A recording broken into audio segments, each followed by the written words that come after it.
본문 말씀으로 때를 따라 채우시는 은혜, 때를 따라 채우시는 은혜라는 제목으로 말씀 나눌 때 하나님께서 은혜 주실 줄 믿습니다. 이 세상에는요, 훈련으로 되어지지 않는 것이 없습니다. 훈련, 연습, 그 훈련과 연습으로 모든 일들은 다 이루어지게 되는 것이죠. 예를 들자면 운동선수들도 열심히 훈련합니다. 야구선수들 같은 경우는 어떻게 해요? 배트를 휘두르는 배팅 훈련을 하루에 어떤 열심히 하는 그 선수들은 수천 번도 배트를 휘두른다라고 이야기할 정도로 그렇게 이제 훈련을 합니다. 최근에 이틀 전이었나요? 세기의 대결이 있었죠. 권투. 네, 저는 그런 문화적인 소식들도 봅니다. 우리 성도님들은 경건하셔서 말씀 읽는 데만 집중하셔가지고 잘 모르실 수 있는데 세기의 대결이 있었습니다. 타이슨 권투 선수 타이슨과 이제 무명의 복서로 유튜버로 시작했다가 아주 유명한 복서가 된 프로 선수들도 이기면서 유명한 복서가 된 저는 이름도 기억 안 나는데 하여튼 그 두 사람이 경기를 붙었어요. 57세의 타이슨이 30살 밑에 젊은 청년하고 경기를 했는데 기대보다는 좀 약하게 경기가 진행되어서 좀 아쉬웠습니다. 기대하고 봤는데 박진감까지는 아니고 그냥 가볍게 경기가 진행되어지는 것을 보면서 좀 아쉬웠는데 그래도 그 57세가 된 타이슨 선수가 이 경기를 준비하면서 훈련하는 그 과정들을 제가 봤는데요. 영상으로 봤는데 대단하더라고요. 네. 이래서 타이슨이었구나 싶을 정도로 그 훈련량이 엄청난 것을 봤습니다. 자, 그렇게 운동선수들은 계속 자기가 했던 그 운동들을 반복하면서 그 운동에 맞게 자신의 몸을 만들어 간다라는 거죠. 경기를 할 때에 본능적으로 자신의 몸이 반응할 수 있도록, 그래서 권투 같은 경우에는 이 동체 시력이라고 표현하는데 주먹이 날아오는 이거를 0점 몇 초 만에 표 날아오는데 이거를 피하는 동체 시력 훈련도 그렇게 하는 게 그게 바로 본능적으로 몸이 생각해서 움직이는 것이 아니라 본능적으로 몸이 반응하도록 하기 위해서 그런 훈련을 한다고 합니다. 우리의 신앙도 마찬가지지요. 하나님의 백성으로서 하나님께서 원하시는 모습으로 우리가 세워지기 위하여서 우리의 신앙도 훈련과 연단 이런 과정을 반드시 거치게 되어 있습니다. 우리가 살아가면서 이런 훈련의 시간이 나는 왜 이렇게 연단이 많을까? 훈련이 많을까? 하나님께서 나를 왜 이렇게 훈련시키실까라는 생각이 들 때 오히려 감사하셔야 됩니다. 하나님께서 나를 그만큼 인정해 주시는구나. 지난주에 우리 살펴봤죠. 욥처럼 하나님께서 인정하시기에 하나님께서 욥을 자랑스럽게 생각하셨던 것처럼 그 사람을 인정하기에 하나님께서는 그 사람에게 훈련이나 연단의 과정을 허락해 주신다라는 거죠. 또 그 훈련의 시간을 통하여서 하나님이 원하시는 것이 있어요. 바로 하나님이 어떤 분이신지 알기를 원하셔서 하나님께서는 훈련이라는 시간을 허락해 주시는 것입니다. 예를 들자면 우리가 좀 약한 부분이 있어요. 그 약한 부분을 하나님께서 강하게 만들어 가기를 원하시면서 우리의 약한 부분에 대한 어떤 훈련을 아주 고강도로 훈련을 시키는 그런 모습들과 똑같은 원리인 것입니다. 자, 그렇게 하나님께서 만들어 가시는 하나님의 사람들에게는 하나님께서 훈련을 허락하시는데 오늘 본문에 나오는 애굽에서 출애굽한 이스라엘 백성들 바로 훈련으로 만들어지면서 하나님이 이스라엘 백성들로 하여금 하나님이 어떤 분이신지 알기를 원하시는 사실이 오늘 본문에 나옵니다. 자, 애굽에서 출애굽한 이스라엘 백성들은 홍해를 건너서 신광야를 지납니다. 광야를 지나는 동안 모세와 아론을 향하여서 원망하죠. 애굽에서는 고기와 떡을 배불리 먹을 수 있었는데 광야 생활을 하니까는 고기도 먹을 수 없고 떡도 먹을 수 없어서 배가 고프고 허기진다고. 그래 오늘 본문에 보면은 쥐려 죽는다라고 그렇게 궁시렁궁시렁 거리기 시작합니다. 이스라엘 백성들의 원망과 불평, 어찌 보면 정말 불치병 같아요. 그죠? 예, 고질병, 불치병, 도저히 치유되어지지 않는 병. 가는 곳곳마다 불평하고, 가는 곳곳마다 원망하고, 하나님의 기적을 눈앞에서 보았음에도 불구하고 이스라엘 백성들의 그 고질병, 불평과 원망은 습관처럼 하고 있다라는 것을 잘 알고 있습니다. 자, 이스라엘 백성들이 출애굽하기 전에 경험한 하나님은 어떤 하나님이셨어요? 출애굽기 1장에 보면은 요셉으로 인하여서 야곱의 후손들 70명이 애굽으로 이주를 하게 됩니다. 그리고 이들은 애굽 땅에서 아주 강성한 민족으로 1장에 그렇게 기록이 되어져 있어요. 강대한 민족으로 남의 나라 땅에서 완전 터줏대감처럼 그렇게 자리를 잡으면서 이스라엘 민족이 아주 강대한 민족으로 자리를 잡는데 무려 250만 명이나 되는 인원으로 그렇게 늘어납니다. 자, 그러나 요셉이 죽고 요셉 시대의 모든 사람들도 다 하나씩 하나씩 죽은 후에 새로운 왕이 일어났을 때에 요셉을 알지 못하는 새로운 왕이 일어나면서 이스라엘 그 애굽 땅을 다스리는데 애굽 땅에 있는 그 다른 나라의 민족, 히브리 민족이죠. 이스라엘 민족. 이들을 보면서 애굽 사람들이 이해할 수가 없는 거예요. 요셉 시대 사람들은 다 사라졌어요. 다 죽었어요. 그러니까는 이들이 어떤 민족인지 어디서부터 출발했는지 전혀 알지도 못하는 민족들이, 다른 나라 사람들이 자기 나라에서 무려 250만이나 되는 그 인원들이 털을 잡고 새를 잡고 있으니까 이 애굽 사람들이 이스라엘 백성들을 보면서 두려워하기 시작합니다. 그래서 애굽 사람들이 어떤 정책을 쓰냐 하면은 이스라엘 백성들을 너네들은 우리나라 사람이 아니니까 너희들을 노예로 삼겠다라고 그렇게 하면서 이스라엘 백성들을 철저하게 노예로 만들어 버립니다. 하지만 하나님의 보호하심으로 학대를 받으면 받을수록 더욱더 이스라엘 민족은 번성하여 갔다라고 출애굽기 1장에서 그렇게 증거하고 있습니다. 하나님의 은혜를 그때부터 이스라엘 백성들은 그 전부터도 체험했지만은 그때부터 이제 눈에 보여지도록 하나님의 은혜를 체험했던 것이죠. 자, 그렇게 노예로 지내는 동안 고된 노동으로 말미암아 부르짖는 소리가 하나님께 상달됩니다. 그래서 하나님께서는 아브라함과 이삭과 야곱에게 세우신 언약을 기억하셔서 애굽의 노예로 있던 이스라엘 백성들에게 자유를 허락해 주십니다. 모세를 통해서 출애굽이라는 그러한 위대한 역사를 시작하십니다. 자, 출애굽기 7장부터 12장에 이르기까지 하나님께서는 10가지 재앙을 통해서 이스라엘 백성들을 애굽으로부터 분리시켜내십니다.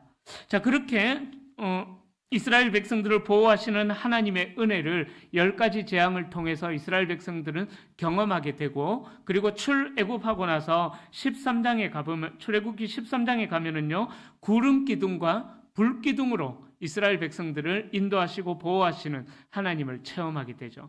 자, 이스라엘 광야는 낮 시간에는요, 온도가 40도가 넘어가는 그런 뜨거움이 있고, 밤에는 마이너스로 내려가는, 영하 10도 이하로 내려가는 강추위가 그렇게 임합니다. 저도 몽골이라는 땅에 단기 선교를 갔는데 참 신기할 정도로 아침, 저녁, 낮 온도와 저녁 온도 차이가 정말 신기할 정도로 다르더라고요. 낮에는 더워서 반팔을 입고 다녀도 땀을 뻘뻘 흘릴 정도인데, 밤이 되면은 추워서 잠을 못 자는 거예요. 그래서 이제 침낭에다가 오리털 파카에다가 하여튼 막 둘둘둘 말아야지 겨우 잠을 잘 수 있을 정도로, 그렇게 낮과 밤, 몽골만 해도 그렇게 낮과 밤의 온도차가 그렇게 심했었거든요. 근데 이스라엘 백성들이 거주했던 광야는 그보다 더 심한 추위와 더움이 있었다라는 거죠. 자, 그런 상황에서 낮에는 뜨거운 태양으로부터 보호해 주시기 위해서 하나님께서는 구름 기둥을 허락해 주시고, 또 밤에는 불기둥으로 그들을 보호해 주셨어요. 물론 구름 기둥과 불 기둥은 그들을 인도하기 위한 이정표의 역할을 했지만은 환경적으로도 하나님께서 그들을 보호해 주셨다라는 그런 의미가 있는 것입니다. 자, 그렇게 13장에서는 구름 기둥과 불 기둥으로 인도하시는 기적을 경험하고 14장에 와서는 어떤 기적을 경험하느냐? 바로 홍해의 기적을 경험하게 됩니다. 홍해 앞에서 두려워 떨고 있는 이스라엘 백성들에게 홍해를 가르쳐서 건너가게 하시고 추격하고 있는 바로의 군대는 홍해 속에 수장시켜 버리시는 하나님의 기적을 경험하게 하십니다. 그리고 홍해를 건너고 나서 15장에 오면은 또 어떤 은혜를 경험하느냐? 마실 물이 없어서 원망하는 이스라엘 백성들에게 마라의 쓴물을 단물로 바꾸셔서 마시게 하는 그런 기적도 이스라엘 백성들은 경험하게 됩니다. 자, 보세요. 하나님께서 행하시는 기적들을 이 정도로 경험을 했으면은, 그죠? 이 정도로 경험했으면은 하나님이 어떤 분이신지 충분히 경험했다라고 말할 수도 있겠죠. 그죠? 저와 여러분들은 신앙이 워낙 좋으시니까 이 눈에 아무 증거 아니 배워도 믿음만을 가지고서 늘 걸으며 그렇게 달려가지 않습니까? 그런데 이스라엘 백성들은 이 눈에 아무 증거 아니 배워도가 아니에요. 그죠? 날마다 눈앞에서 보이는 증거를 경험하면서 살아갔다라는 것입니다. 출애굽하면서부터 그런 기적들을 경험했는데 이스라엘 백성들은 또 오늘 본문 16장에 오면은 어떤 반응을 보일까요? 16장 2절과 3절에 보면은 모세를 향하여서 원망하는데 고기와 떡을 못 먹어서 쥐려 죽게 생겼다라고, 배고파 죽겠다고 하여튼 하나님 앞에 또 징징징 대는 그런 모습을 보입니다. 자, 다시 한번 생각해 보겠습니다. 하기 전부터 출애굽하는 날부터 오늘 본문에 이르기까지 시간이 얼마가 흘렀게요? 20년? 어이구야. 네, 광야의 반을 보내셨네요. 여기까지. 아니에요. 정말 오래 보낸 것 같죠. 그죠? 홍해 기적도 경험했지, 하여튼 별의별 기적을 다 경험했는데 겨우 한 달 반밖에 지나지 않았어요. 오늘 본문에 오기까지, 출애굽부터 오늘 본문에 오기까지 겨우 한 달 반. 그러니까 오기 전까지 4가지 기적을 경험했어요. 그러면은 최소한 한 주에 한 번씩은, 한 달 반이니까, 그죠? 최소한 한 주에 한 번씩은 하나님께서 행하시는 기적을 눈앞에서 봤다라는 거죠. 그 기적을 체험했다라는 거죠. 그런데 겨우 한 달 동안, 한 달 보름밖에 안 되었는데도 불구하고 이 한 달 보름 동안 이스라엘 백성들이 경험한 하나님은 살아있다는 것만으로도 고통이라고 생각했던 노예의 현장에서나, 그리고 홍해라는 죽음의 위기 앞에서나 모든 필요를 다 채워주시는 분임을 한 달 반 동안 충분하게 경험을 했었던 것입니다. 그런 시간을 보내면서 한 달 반 동안 이 16장까지 온 거예요. 출애굽기 7장부터 시작해서 한 달 반 만에 왔는데, 매주마다 일주일에 한 번 정도는 하나님의 기적을 경험했음에도 불구하고 이스라엘 백성들은 오늘 본문에 보면 또 어떻게 시작하느냐? 원망과 불평으로 또 시작한다라는 것입니다. 하나님의 기적을 그렇게 많이 경험했으면 하나님이 어떤 분이신지 알만하죠. 원망하고 불평하지 않고 그냥 하나님 앞에 구하기만 하여도 하나님이 응답을 해 주시겠구나라는 것을 몸으로 직접 체험한 사람들이지 않습니까? 그런데 이들은 하나님 앞에 기도하기보다는 조금이라도 어려운 상황이 생기니까 그들의 입술에서 원망과 불평으로 자연스럽게 궁시렁거림을 시작하고 있는 것을 볼 수가 있습니다. 잠깐의 굶주림 앞에서도 하나님을 잊어버린 채 원망하고 있는 이스라엘 백성들의 모습이 오늘 본문의 모습이다라는 것입니다. 이러한 모습이 우리에게도 있지 않을까요? 잠깐 불평하면은 하나님 뭐 하시냐고 막 그런 모습. 저희 가정을 예로 좀 들겠습니다. 제가 결혼을 좀 늦은 나이에 해서 자녀가 늦게 생길 줄 알았어요. 그런데 하나님께서 바로 허락해 주셔서 결혼한 그 해에 큰딸 예서를 낳았습니다. 결혼 늦게 해서 자녀 늦게 생길 줄 알았는데 염려되었던 것이 해결이 되었죠. 그죠? 바로 생겼으니까. 그런데 그게 해결되니까 또 다른 염려가 불평이 생기는 거예요. 이 큰딸이 예서가 자라는 동안 익산의 종합병원과 개인 병원의 한 사람의 월급을 책임지다시피 했어요. 얼마나 병원에 자주 입원하는지. 예. 종합병원에는 하여튼 환자들이 많이 오잖아요. 그죠? 그런데 예서가 가면은 간호사 선생님이 아이고 예서야 너 또 왔냐라고 이야기할 정도로 하여튼 병원을 먹여 살리는 단골 고객이었습니다. 종합병원도 또 개인병원도 하여튼 그렇게 병원에 입원해 있는 동안 위험했던 순간도 있을 정도로 하여튼 염려와 걱정을 많이 끼쳤던 딸이었어요. 그런데 건강하게 잘 자랐습니다. 병원 날이 거의 4학년 되면서부터 애가 잘 먹어요. 근데 그때가 되기 전까지 정말 병원에 매일 가다시피 할 정도로 하여튼 병원에 엄청 자주 갔었거든요.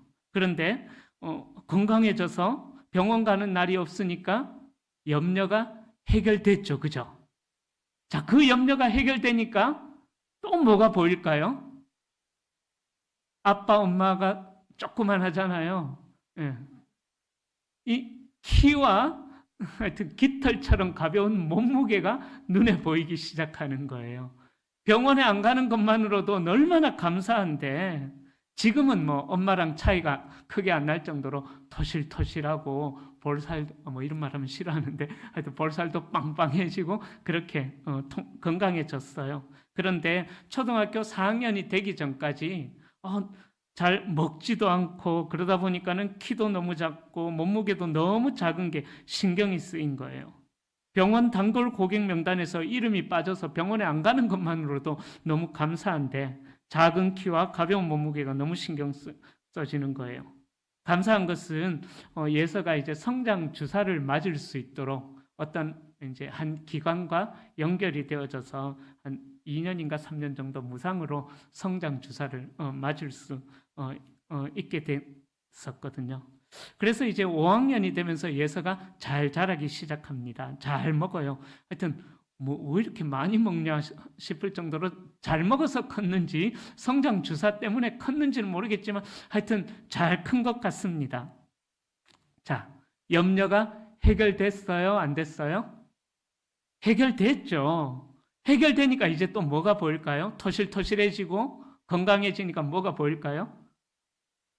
그러죠. 또 이제 공부 잘해야지. 이게 또 최근에 중간고사 성적 기말인가 하여튼 성적을 받았는데 네, 모든 부모님들이 자녀의 성적을 보면서 느끼는 것처럼 아휴 네, 그런 마음들 그러면 또 그러고 또 예서는 스스로 또 고민하는 게 뭐냐 하면 이제 너무 토실해져 가지고 다이어트 해야 된다고 그 어린 중1짜리가 다이어트 해야 된다고 또 염려하고 있는 거예요.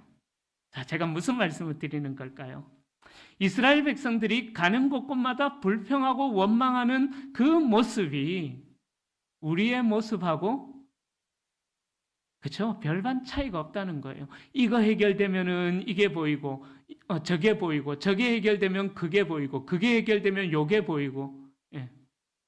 우리는 늘 이스라엘 백성들처럼 만족하지 못하고 감사하지 못하고 또 다른 것들을 탐심처럼 부러워하고 있는 그런 모습들, 우리의 모습이 아닐까 생각해 봅니다. 조금 살만하면은 또 다른 것을 바라고 또 조금 살만하면 또 다른 것을 바라는 그런 모습들. 광야에서 먹을 것이 없어서 줄여 죽겠다고 모세와 아론에게 불평과 원망을 쏟아냈습니다. 3절에 원망하다라는 이 히브리어 단어는요, 밤을 지새우다라는 그런 뜻을 가지고 있습니다. 그러니까 이스라엘 백성들은 광야에서 굶주림으로 모세와 아론을 원망하는데 밤을 꼬박 세우면서 모세와 아론을 향하여서 원망을 표현하고 있다라는 거예요. 모세와 아론도 정말 지긋지긋했을 것 같아요. 그죠? 하나님의 기적을 그렇게 많이 보았는데도 불구하고 하나님을 신뢰하지 못하고 또 원망하고 불평하며 이런 모습을 보이는 이 백성들을 바라보는 모세와 아론의 마음은 또 어떠했겠습니까? 자, 그런데 그런 이스라엘 백성들을 하나님께서는 외면하지 않으시고 또 때를 따라 채우시는 은혜를 경험하게 하십니다. 이스라엘 백성들이 광야에서 먹을 것이 없어서 줄여 죽겠다고 원망하니까 하나님은 모세를 통하여서 어떤 답을 주실까요? 11절과 12절에 보면은 백성의 원망을 들으신 하나님께서는 이스라엘 백성들에게는 저녁에는 고기로, 아침에는 만나로, 그러니까 아침에는 떡으로, 저녁에는 고기로 그렇게 배부르게 해주시겠다라고 하나님께서 약속하시는 거예요. 그리고 이미 하나님은 어떤 분이신지 이스라엘 백성들이 16장에 오기 전까지 충분히 경험을 하면서 하나님이 어떤 분이신지 알게 되었지만은 또 이 16장에서 만나와 메추라기를 먹여주시는 하나님을 통해서 하나님이 어떤 분이신지 알게 하겠다라고 하나님께서 이스라엘 백성들에게 그렇게 선포하시는 것입니다. 자, 그렇게 하나님께서 말씀하신 그날 저녁부터 하늘에서 메추라기가 내리고 다음 날 아침부터는 만나가 내리기 시작합니다. 자, 이 만나와 메추라기를 먹었던 이스라엘 백성들의 반응이 어떠할까요? 처음에는 와우 깜짝 놀랍니다. 그러나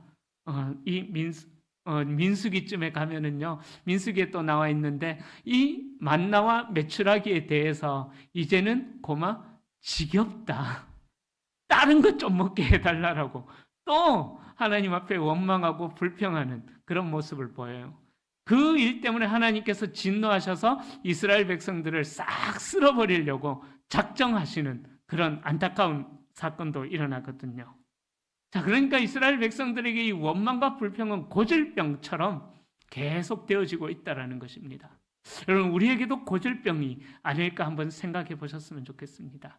하나님께서 주어진 우리의 현실에 감사거리를 찾는 것보다, 만족거리를 찾는 것보다 오히려 원망거리만을 찾아서 호시탐탐 원망할 기회만 노리고 있는 그런 모습들이 우리의 모습은 아닐까 한번 생각해 보셨으면 좋겠습니다.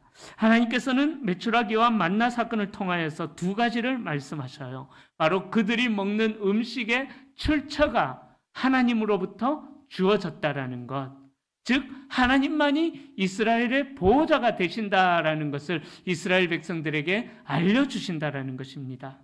애굽의 노예 생활부터 건져내셔서 광야에서 죽도록 내버려 두신 하나님이 아니라 그들을 먹이시고 입히시고 약속의 땅까지 인도하시는 유일한 보호자가 하나님이시다라는 것을 만나와 메추라기 사건을 통하여서 이스라엘 백성들이 알기를 원하셨다라는 거예요. 그리고 두 번째, 하나님이 주시는 음식은 땅의 소출로 얻어지는 것이 아니었어요. 하늘에서부터 만나와 메추라기가 비처럼 내렸다라는 것입니다. 그러니까 하나님이 당신의 백성들을 충분히 만족시키기를 원하시는 분이시다라는 사실을 이스라엘 백성들이 알기를 원하셨다라는 거예요.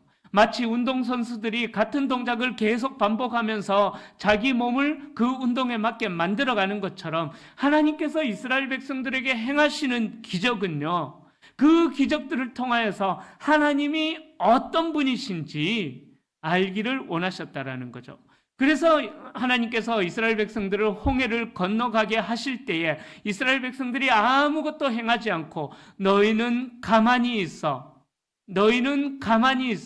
주가 하나님됨을 알지어다. 하나님이 하나님됨을 알지어다. 아무것도 안 해도 된다. 하나님이 어떤 분이신지 알기만 하면 된다. 하나님께서는 그 마음을 이스라엘 백성들에게 알려주고 있다라는 것입니다. 광야의 이스라엘 백성들은 그렇게 하나님께서 행하시는 기적을 통하여서 하나님이 어떤 분이신지를 알아가는 훈련을 해야만 했던 것이죠. 그러나 안타깝게도 이들은 하나님이 어떤 분이신지를 알지 못하고 끊임없는 불평과 끊임없는 원망을 하다가 결국은 사사시대를 넘어가고 또 열왕기 상하시대를 지나면서 결국은 멸망의 길로 달려가게 되었다라는 것입니다. 이스라엘 백성은 굶주림과 목마름으로 하나님께 불평과 원망을 쏟아냈습니다. 그들의 불평은 육신의 만족이 채워지지 않는 것에 대한 불평이었습니다. 육신에 대한 불만족을 느낀 백성은 차라리 애굽 땅에서 노예로 있으면서 고기 가마 곁에서 고기나 구워 먹고 있던 때가 좋았다라고 그렇게 노예로 다시 돌아가기를 원하는 그런 모습을 보이고 있습니다. 이스라엘 백성들은 하나님으로부터 자유라는 것을 선물로 받았지만 감사하기는커녕 오히려 노예로 돌아가기를 원하는 이런 안타까운 모습을 보이고 있다라는 거죠. 이 이스라엘 백성들은 육신의 만족과 영의 만족 중에서 이들이 선택한 것은 육신의 만족을 선택해버렸다라는 것입니다.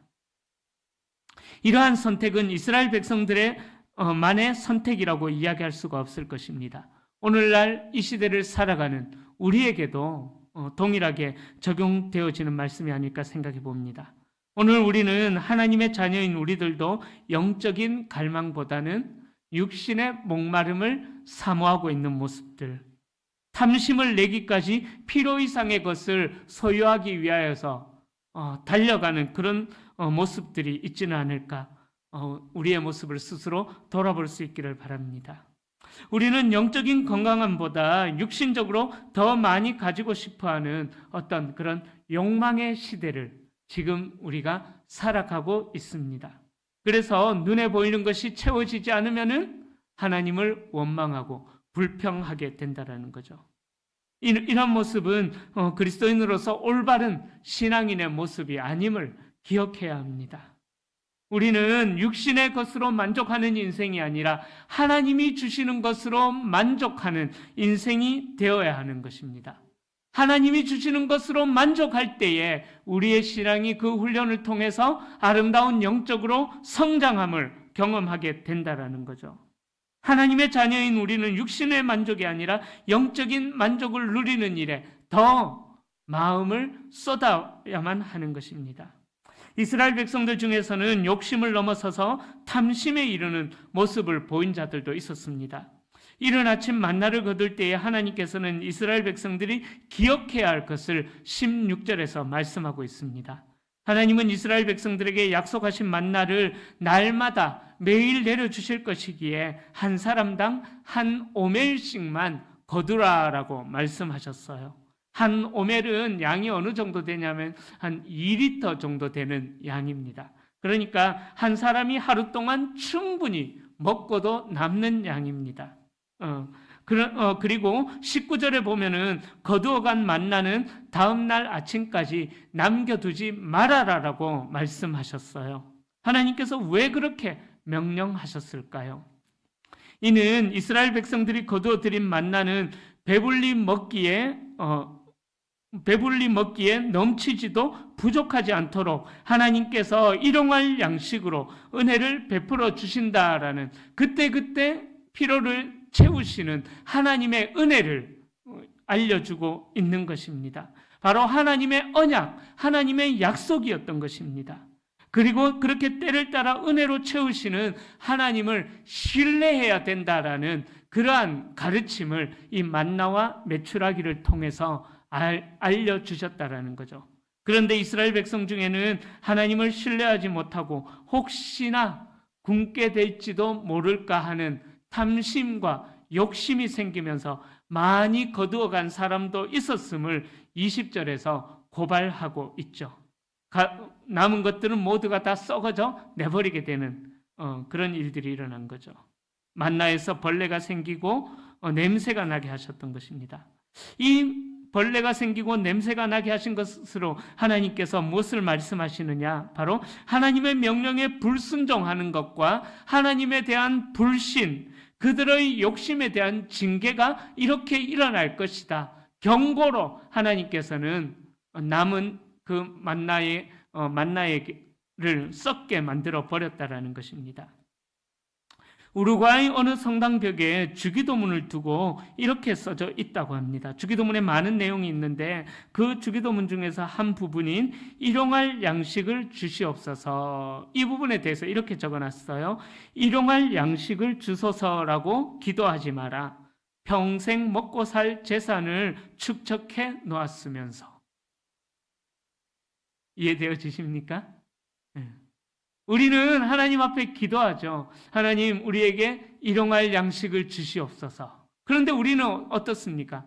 평생 먹을 양식을 쌓아놓고 있고 또 자자손손 대대손손 물려줄 양식을 하나님 앞에 구하고 있지는 않을까요? 예. 시편 23편에서 다윗은 이렇게 고백하죠. 여호와는 나의 목자시니 내게 부족함이 없으리로다. 이 고백이 정말 우리의 고백이 될 수 있기를 소망합니다. 우리가 어떤 상황에 처하든 여호와는 나의 목자시니 내가 빈부에 처하든 부에 처하든 내게 부족함이 없으리로다. 평생 먹고 살 재산을 쌓아놓는 것이 아니라 일용할 양식이 있음에 감사하는 그러한 우리가 되어야 된다는 것입니다. 오늘 오전에도 말씀을 나눴어요. 예수님께서 분명하게 말씀하셨습니다. 공중의 새를 보라, 들의 백합화를 보라. 심지도 않고 거두지도 않는데, 창고에 모아 들이지도 않는데 너희 하늘 아버지께서 기르시나니 너희는 그것들보다 귀하지 아니하냐. 그것들보다 더 귀하다라는 거예요. 그러니까 하나님께서 우리의 모든 때를 따라 채우시는 하나님의 은혜를 경험케 하신다라는 것입니다. 그런데 우리가 그 하나님을 신뢰하지 못하니까 우리가 어떤 반응을 보여요? 하나님 이게 뭐예요? 하나님 이게 뭐예요? 불평하고 원망하게 된다라는 거죠. 여러분, 우리가 하나님을 믿는다라는 것은 하나님이 우리의 필요를 가장 잘 채워주시고 가장 선한 것으로 주신다라는 그러한 믿음이 하나님을 믿는다라는 그런 표현의 한 부분일 것입니다. 그러기에 우리의 불안과 욕심을 내려놓고 우리의 일상 속에서 하나님을 바라보는, 우리의 일상의 경험들 속에서 하나님을 바라보는 그런 믿음의 훈련을 우리가 감당해 내야 하는 것입니다. 그럴 때에, 그렇게 일상의 삶 속에서 하나님을 바라보게 될 때에 때를 따라 채우시는 하나님의 은혜가 우리의 눈에 보여지게 된다라는 거예요. 하나님은 우리의 때를 따라 은혜를 주시는데 우리가 그것을 발견하지 못할 뿐이라는 것입니다. 이제 말씀을 마무리합니다. 신실하신 하나님께서는요, 40년 동안 이스라엘 백성들을 먹이시고 입히시고 키우셨습니다. 그러나 그들은 하나님의 은혜를 쉽게 잊어버리고 자신들의 필요와 욕심이 채워지지 않으면 원망과 불평을 쏟아냈던 것입니다. 이처럼 인간의 욕심은 불평을 낳게 되고 불평은 원망을 낳게 되고 원망은 탐심을, 탐심은 죄를 낳게 된다라는 것입니다. 결국 하나님의 말씀에 불순종하는 그러한 불순종의 열매를 맺게 된다라는 거죠. 하나님은 우리의 필요를 아시고 우리를 풍족한 삶으로 인도해 주시는 분이시다라는 이 믿음이 우리에게서 약해지지 않기를 소망합니다. 우리는 더 누리는 것에 관심이 없어야만 합니다. 소유에 있는, 우리의 관심은 소유에 있는 것이 아닙니다. 오전에 말씀드린 것처럼 우리의 관심은 소유에 있는 것이 아니라 하나님의 나라에 우리의 관심이 있어야 되는 거예요. 하나님의 나라에 관심이 있다면 우리에게 부족함이 있다고 할지라도 그 부족함이 우리의 신앙을 훈련하는 계기가 되므로 오히려 감사하는 인생을 살아갈 수가 있게 되는 것입니다. 그러기에 약속의 땅에 이를 때까지 하나님께서 부르시는 그날이 오기까지 불평과 원망이 아니라 감사와 소망으로 하나님을 신뢰하며 살아갈 수 있는 우리 모든 성도님들이 다 되시기를 축복합니다. 우리 인생길을 그렇게 철저하게 하나님만을 신뢰하며 광야와 같은 인생길을 행진하는 우리가 될 수 있기를 소망합니다. 쉽지 않은 길입니다. 쉽지 않은 인생길을 걸어가지만 매 순간마다 때를 따라 채우시는 하나님의 은혜를 날마다 경험하며 그 은혜에 감사함으로 살아가시는 우리 모든 성도님들, 정말 한번 그렇게 살아보시는, 추수감사절 때마다 이런 이야기 계속 하잖아요. 그죠? 근데 우리는 또 불평할 거잖아요. 그죠? 그래서 불평이 나올 때 에이 이놈 그렇게 하시면서 하나님 앞에 한 번 더 감사하고 불평이 나올 때마다 그 불평으로 인해 감사하며 살아가는 우리 모든 성도님들이 다 되시기를 그래서 내년 추수감사절 때는 감사와 관련된 설교 말고 다른 설교할 수 있기를. 그래서 하나님 앞에 감사함으로 살아가는 우리 모든 분들이 다 되시기를 예수님의 이름으로 축원합니다.